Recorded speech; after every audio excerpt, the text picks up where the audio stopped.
مخکې له دې چې ویډیو ته لاړ شو له تاسو څخه هیله کوم چې زموږ یوټیوب چینل سبسکرایب کړئ. نو د سبسکرایب کولو لپاره به لومړی راشئ د سره بټنه سبسکرایب به کلیک کړئ. له هغه وروسته به د بیل نشان کلیک کړئ یا د زنګ نشان، بیا به آل یا ټول انتخاب کړئ. زموږ د ویډیوګانو نشریدو سره به تاسو ته خبروای درشي. جزاک الله خیر. بیا چې کله مذاکراتو کې وقفه رامنځته شو، بیا د اعلان وکړو چې موږ مذاکرات په قندهار کې کوو، خانقاه شریفه کې کوو، قندهار کې بل ځای کې نه کوو. بیا امریکایانو غوږ درتاو کړو چې څنګه به نه کوي، ستا واک ده. بیا یې روان کړل، هغه بکسې مکسې درته ډکې کړې، روانې کړې، بیا یې قطر ته ولېږلی، دوحې ته یې ولېږلی. نو غلامي څه ته وایي؟ د غلامۍ معنا څه ده؟ غلامي خو ښکر نه لري. که غلامۍ ښکر لرلی خو اوس به د دوی نه داسې یو متر 2 متره وتلي وای. دا د غلامۍ معنا ده. او بل اساسي خبره دا ده، د بایډن ادارې نه تمه د دوی دا ده چې امریکایانو سره د تړون د طالبانو سره د تړون لغوه شي، امریکایان د دلته پاتې شي، تر څو چې په دې هېواد کې د چاپو د بمبارونو د وحشتونو لړۍ روانه وي او دوی د قدرت په ګدۍ ناست وي. دوی چې کله په قدرت کې وي هر څه سم دي، نه اساسي قانون په خطر کې ده، نه جمهوریت په خطر کې ده، نه ملي ګټې په خطر کې دي، نه د هېواد خپلواکۍ ته څه خطر ده، هېڅ شی نشته. خو که دوی د قدرت نه لرې کېږي بیا هر څه په خطر کې دي. تاسې وینئ پرون اشرف غني یا بله ورځ اشرف غني هرات ته تللی و، هلته دی په خپلو خبرو کې وایي چې که تاسې موقت حکومت څوک غواړي تاسې به ځواب څه وي، ملت ته څه ځواب ورکوئ. داسې یو څوک په دې غونډه کې نه و چې ده ته یې ویلي وای چې تا چې پرون عمران خان ته درخواست کولو، عمران خان ته د پیشنهاد کولو چې ما د موقت حکومت مشر مقرر کا، تا به دې ملت ته څه ځواب ورکولی؟ هغه وخت کې هېڅ مسله نه وه، هېڅ ستونزه نه وه چې تا د عمران خان نه د موقت حکومت مشري غوښته چې زه به د موقت حکومت مشر وم، بیا به وروسته د انتخاباتو کې د کاندیدو حق لرم. هغه وخت هېڅ خطر نه و، هېڅ خبره نه وه. خو کله چې ته ونه منل شوې، اسلامي امارت موقت حکومت رد کړو، ستا مشري رد کړه، ستا وجود رد کړو، او په هغه نظام کې اسلامي امارت اصلا مني نه چې ته په هغې کې وي، ځکه ته یو قاتل یې، ته یو وحشي قاتل یې، تا د لکونو افغانانو په وینو لاسونه سره دي، تا دلته د خارجي په توپ او ټانک د خپل افغان ماشوم سینه غلبېل کړې ده. کله دې بخلو نه یې، کله دې معافی نه یې، پاتې خو لا دا شوه چې ته به په هغه نظام کې وي یا د نظام په نظام کې یو فرد اقلا چې هغه د افغانستان راتلونکی اسلامي نظام به وي. چې کله دی په دې وپوهېدو اوس دی دا خبرې کوي چې موقت حکومت زه نه منم. اسلامي امارت دریځ د موقت حکومت په اړه واضح دی. تاسې به څو ورځې مخکې د مجاهد صاحب مرکه اورېدلې وي. مجاهد صاحب په خپله مرکه کې وویل چې د موقت حکومت نارې هغه خلک وهي چې هغه د کرزي د وخه دغه دړماران دي، د کرزي د وخت دغه چپاولګر او اختطافګر دي. هغوی دا 15 کاله 6 کاله کېږي چې د چپاول او د غلا او د چور نه لږ لرې پاتې شوي دي. هغوی اوس دا فکر کوي چې دا د اشرف غني نه وروسته چې کوم څه پاتې کېږي چې هغه موږ را سره وي د موقت حکومت په نوم. اسلامي امارت نه د موقت حکومت په نوم څه پیژني او نه پیشنهاد لري او نه مني. اسلامي امارت اسلامي نظام غواړي. اسلامي نظام د اولې ورځې نه باید مسؤل نظام وي چې بنیاد محکم او قوي کېښول شي. دا نه چې موقت حکومت ته به یو بل غل یو بل ډاکو را مخکې شي، هغه به دا پاتې وي افغانستان کې چې څه پاتې وي هغه به دی وي شي. او په بې نشانه الوتکو کې خو دغه روان دي.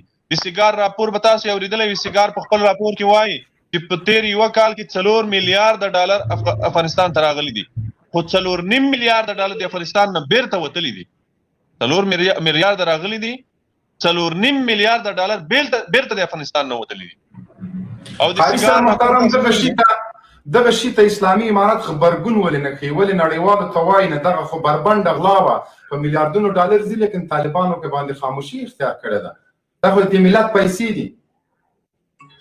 مبین صاحب دا خو ما مخکې ویلي وو چې اصلا دلته فساد جرړه فاسده ده، بنیاد فاسد ده. موږ باید د دې بنیاد غم وخورو، د دې جرړې غم یې وخورو. دا پیسې که دوی هر هیواد ته وړي، خو یو وخت خو داسې نظام راتلونکی د افغانستان کې چې بیا به حساب کېږي د هر چا سره. دی خو اسمان ته خو نشي خېژولی، خو ځمکه خو نشي نتی، په همدې ځمکه به وي، که په امریکا کې وي، که په اروپا کې وي، که هر هېواد ته یې وړي، د ده سره به د ملت د دې سرمایې حساب کېږي، هغه که په هر هېواد ته که هر ځای کې ده. هغه وخت اوس تېر شوی ده چې د افغانستان سرمایه به کوم غل کوم چپاولګر به د ځان سره د افغانستان سرمایه ویوړه، هلته به خپل ځان سره لابړو او هلته به په هغې باندې عیش او عشرت کول، په هغې به یې مزې کولې. هغه وخت نه ده. موږ د نړۍ سره اوس یو توافق ته رسېدلي یو، موږ د نړۍ سره اوس یو تفاهم ته رسېدلي یو. دا خلک چې د هېواد نه تښتي، کومه خوا به وتښتي، کوم ځای ته چې دی تښتي، هغلته موږ د پلان نیولی ده. هغې خلکو سره هم خبره شوې ده، دی خلاصېدی نه شي. تاسې په دې ډاډه شئ. بل قاري صاحب هلته د کابل ګوډاګۍ ادارې هلته د مذاکراتي ټیم د طالب په پلویان، هغه څوک چې د طالبانو په نمایندګۍ د مذاکراتي ټیم مشري کوي، هغوی په دې ملامتوي چې له تړون نه سرغړونه کوي، وخت تېروي، نه غواړي، توندې لهجې موږ ته کوي، پیغورونه راکوي. نو دغه چغې وهي اوربند د دوی لومړی شرط بولي. دغه اوربند ته ولې دومره لیواله دي چې د هر یو یې ګوري له خولې د اوربند چغې وځي. د دغه اوربند دپاره یې پلي مزلونه وکړه، نمایشي له یو ولایت نه بل ولایت. هغه خلک څه شول؟ نن چې د رښتینې موقع راغله، طالب نه به یې ادرسونه غوښته، چغې به یې ویلې. نن دا هر څه براله دي، لیکن بیا هم دوی دغه پړه په دوی اچوي. ځکه رسنۍ د دوی لاس کې دي، ژورنالستان د دوی په لاس کې دي. طالب طرف ملامتوي چې دوی له دغه تړون نه سرغړونه کوي او ډېر نور څه وایي. هلته په هغه کې چې ناست یم، د هغوی ورته راوتښتېدل په رخصتۍ باندې. هغه ټیم 20 ورځې هغه هم په طالبانو ور واړوه چې دا دوی نه غوښته چې نور مذاکرات وشي.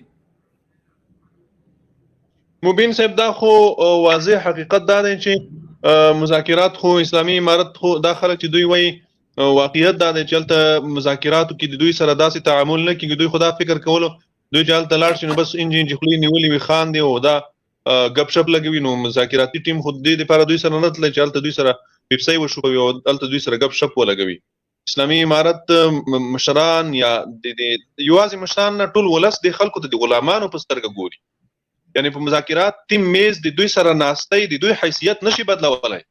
دا خلک چې موږ د دوی سره د مذاکراتو په میز ناست یو، دا خلک امریکایي ګوډاګیان دي. دې 20 کاله په پردي ټانګ او توپ خپل ملت وژلی ده، د ده حیثیت نه بدلیږي. دا معنا نه ده چې په مذاکراتي میز د سره طالب ناست ده، دا په دې معنا چې دی سپین چرګ ده. دی سپین چرګ نه ده، دی ګوډاګی ده، دی قاتل ده، دی خاین ده. د ملت سره خیانت کړی، د خاورې سره خیانت کړی ده، د اسلام او د مذهب او د دین سره خیانت کړی ده، او هیڅ کله د خیانت نشي معاف کېدی. د مذاکراتو په میز د ده سره ناسته، دا په دې معنا ده چې د ده سره یو تفاهم وشي،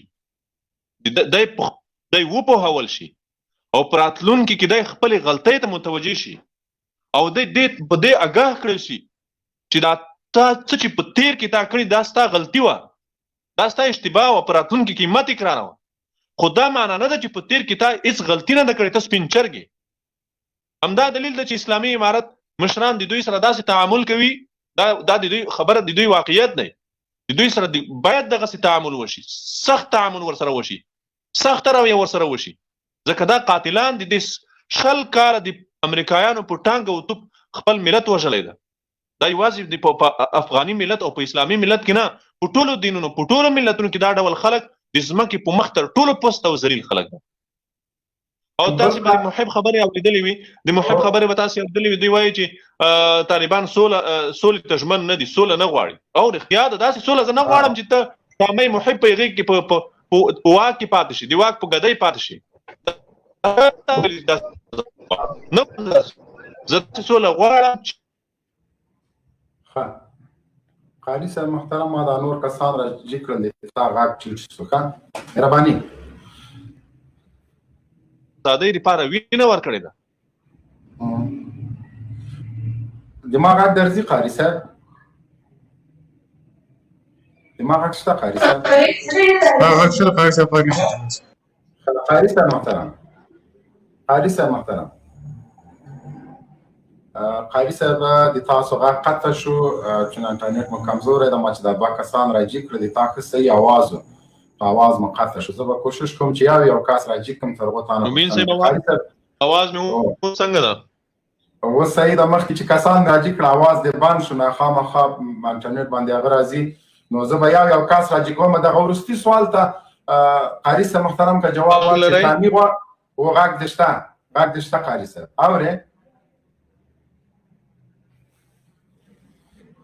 ښه قاري صاحب دې ما غږ شته او بالکل صحیح ده قاري صاحب زه چې دا نور کسان راجع کوم دي تا هغه قطع کېږي محب وروستي اعلان ته څه غبرګون ښیي هغه وایي طالبان د جګړې له لارې ماتوو په جګړې پاکشاري کوو منظم کوو فوج منظم کوو هسې نه چې دا ورې مو رښتیا او بالکل ستاسې غږ صحیح ده رښتیا مو مات نه کړي محب جګړې ته لاس اچولی په جګړه طالبان ماتوو هسې نه چې رښتیا هم پره نه کړي قاري صاحب سړی ډېر خطرناکه ده ګوره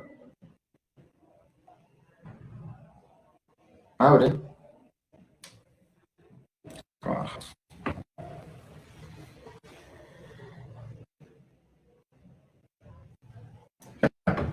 قاري صاحب خطو جوله قاري صاحب عجیب کوم متاسفانه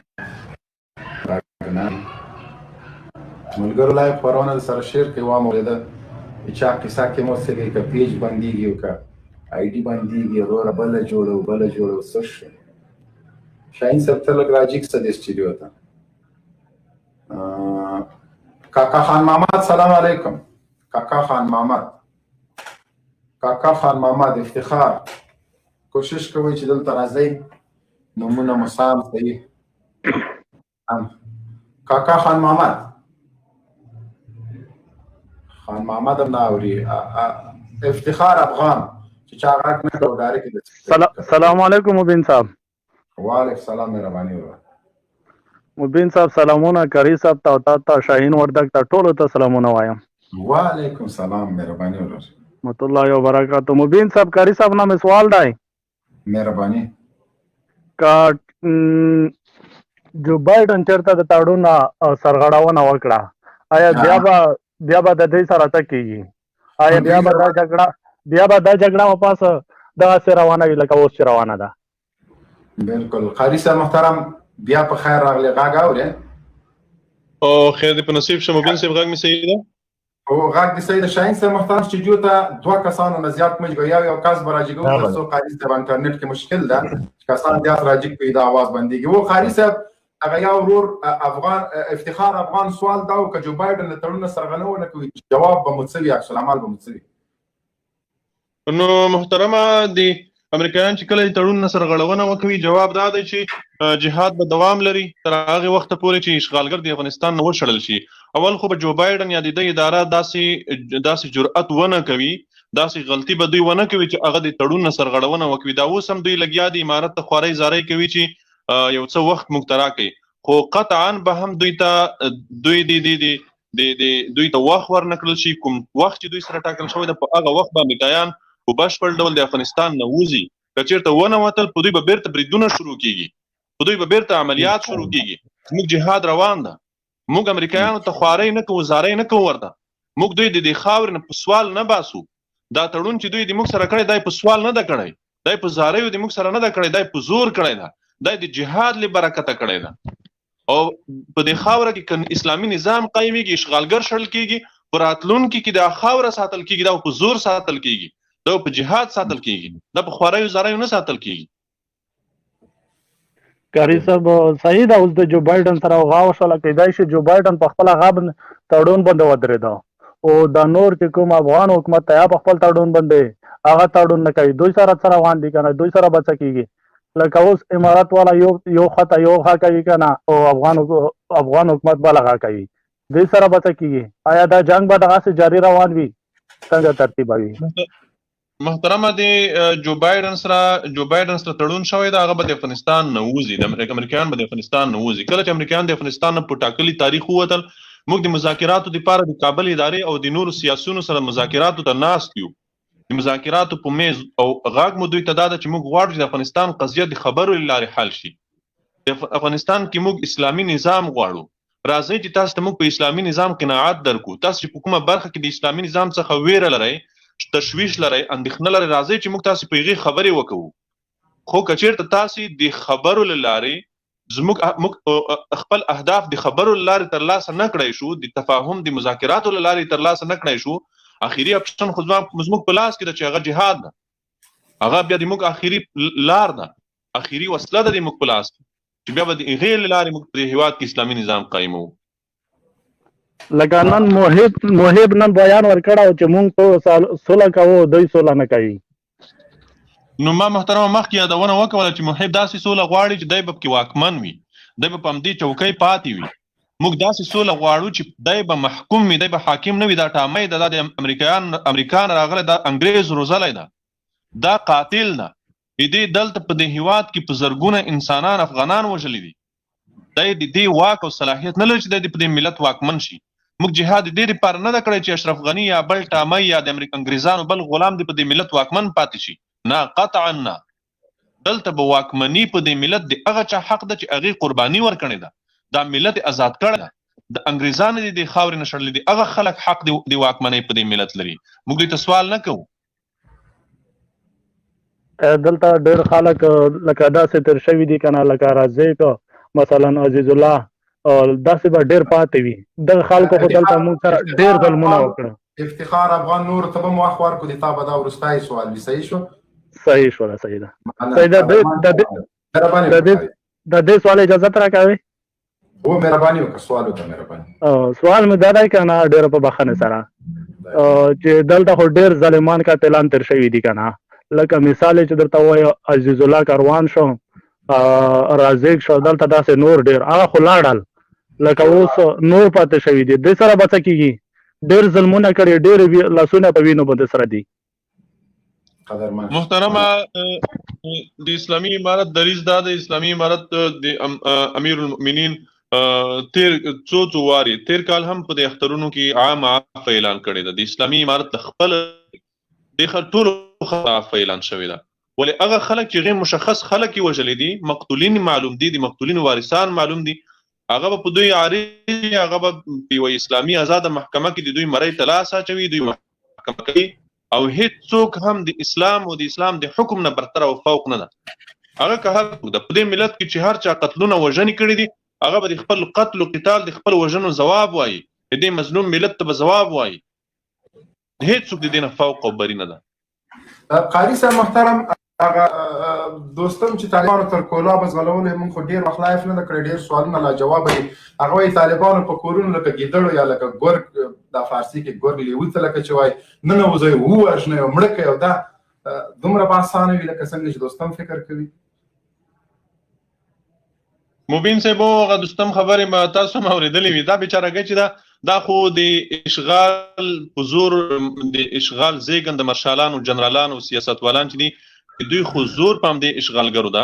تاسې به په خبرو کې څه وخت مخکې د خبرو کې ویلي وي چې ناټو نه مې فهم چند هزار جنرال ده، 10,000 که څومره جنرالان لري.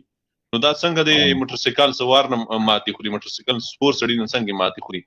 یعنې دا خلک چې دي دا د کفارو د کش و پش ته او د کفارو زور ته زور باندې اوس هم باور لري، اوس هم دوی دا یقین لري چې دغه کفار او د کفارو توپ او ټانګ او تیاره چې ده په دې ډېر څه کېږي.